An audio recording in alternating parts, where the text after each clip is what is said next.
usap tayong tatlo kasi we care about people who appear sa show. I mean, ang buhay nyo matters to us. So, hindi to mapagbati lang o mabigyan lang kayo ng legal advice.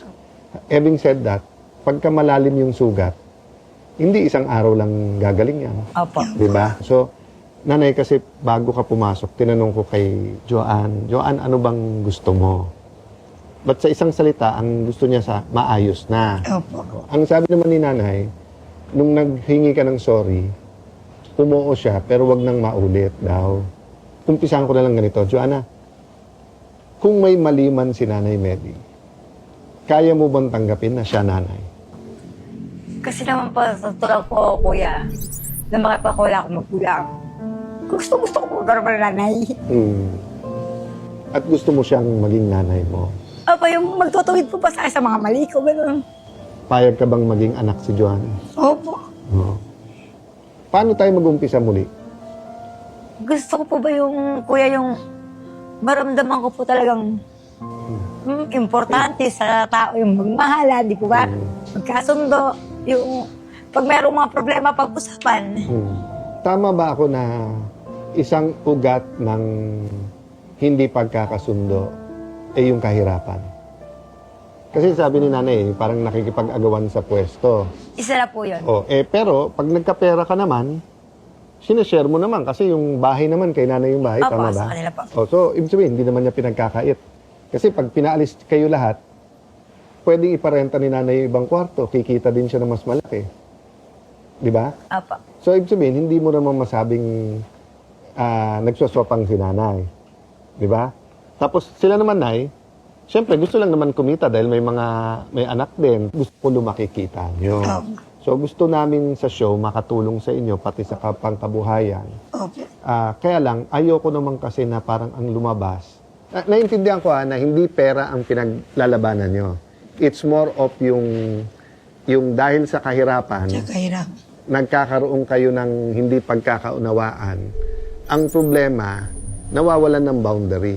Kung gusto mo talagang makipagbate, kailangan may cut-off. Ibig sabihin, puputulin mo na, wag ko munang iisipin lahat ng nakaraan, ang titignan ko na yung kaharap. Parang, nay, gusto nyo ang respeto bilang nanay nandun. So, kaya nyo bang ipangako naman, nay, na kahit anong galit mo sa kanya, wag mo siya sasaktan, kasi yung salita, mas masakit minsan sa sa sampal. Ang words kasi matters di ba? So, kung halimbawa, kahit anong galit mo, kung nanay ang tawag mo, nay, kahit anong inis mo, may po ka pa rin, mapapakita kay nanay na respeto mo. Sa dami din naman ng games, Scrabble, chess, kung ano-anong game, kung si nanay na iinis doon kasi tingin niya sugal, baka mapagbibigyan niyo siya na iba na lang ang laruin niyo. Siyempre, wag naman unreasonable yung rules mo, nanay, pero paramdam din naman natin kay nanay na dahil bahay niya yon, di ba, susunod. Pero ikaw na kasi mismo nagsabi, naghanap ka nanay na itama ka. Opo.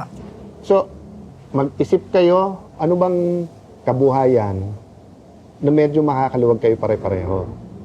Pangalawa, di ba, ang show natin legal. Opo. Kaya lang, simple lang ang batas Ang batas kasi, magmahal lang kayo mag-asawa kung ano ang inyong obligasyon sa asawa, tapos support each other. Ang nasa batas lang, pagdating sa parents, yung support.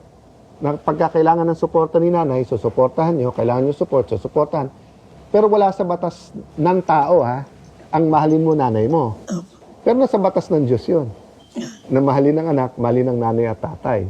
Pero nay, nasa batas na hindi ka pwedeng makialam sa may relasyon, kahit anak mo yon, na magkagulo sila. Hindi legal ang pinag-uusapan natin ngayon kung hindi relationship talaga So, anong gusto nyong gawin ni Joanna para bigyan mo siya ng tsansa pa ulit? Pwede ko na rin kung patawarin siya. So, alimbawa kung humingi ka ng sorry, anong gusto mong hingin kay nanay na kahit minsan mapagsabihan ka niya, okay lang?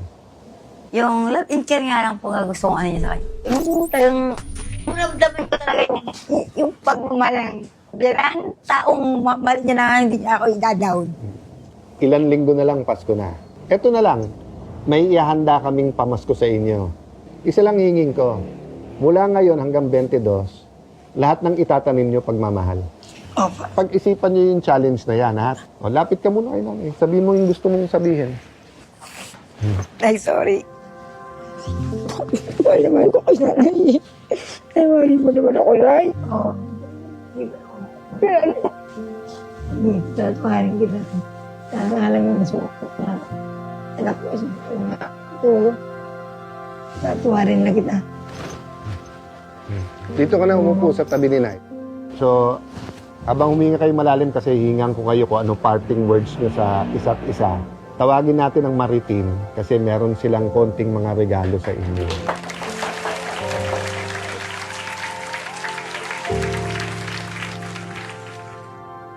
Ang relationship kasi nasa communication yan, di ba? So, bakit mo suot yung Jesus loves you? Kung wala kang relasyon sa Panginoon Hesukristo, hindi mo sasabihin mahal mo eh. Di ba? Kaya tayo nagdadasal eh. Kausap mo eh. Di ba? So kung sasabihin mo, mahal ko si nanay o mahal ako ni nanay, hindi naman tayo nag-uusap. Di ba?